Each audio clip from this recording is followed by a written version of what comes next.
Hey guys, in this video I am going to show you that how to fix can't rescue Biscuit the Mooncalf bug in the Hogwarts Legacy. So I will show you the 5 methods to solve this error. I hope one of them will work for you.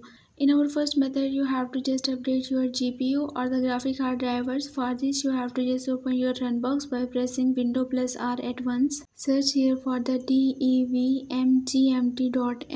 and then click OK.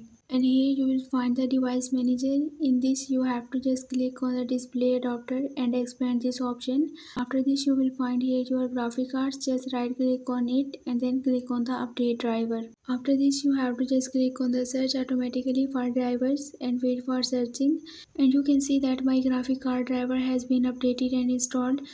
But if you are using the different graphic card driver, like you are using the Nvidia, in case of this you have to just open a website which is named as GeForce graphic card drivers and check that if any update is available for this driver, then you have to just update it. Similarly, in case of the AMD graphic cards, you have to just open the Radeon graphic drivers, and in case of the Intel driver, you have to just open the Intel drivers and the support assistant and check that if any update is available, then you have to just update your graphic card drivers. Doing so, hopefully your problem will be fixed by relaunching your game. Moving to our second method, you have to just verify the integrity of your game files. For this, open the Steam library.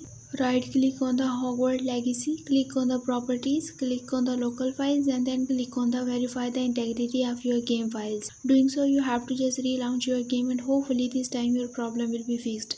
Moving to our third method, you must update your laptop or PC or the Windows to solve this error. If your window and the PC is updated, then you have to just restart your device one time, as in some cases this is more than enough to solve this error. And the fourth method is that you have to just uninstall your game and reinstall it with a stable internet connection, and hopefully your problem will be fixed. If your problem persists, then you have to just contact to the support team of the Hogwarts Legacy and they will assist you to solve your error. I hope this video will be helpful for you. For more information, you can visit my website whose link I have shared in this video's description. So leave a like and a comment for this video and also subscribe my channel. Let me guide. Thanks for watching.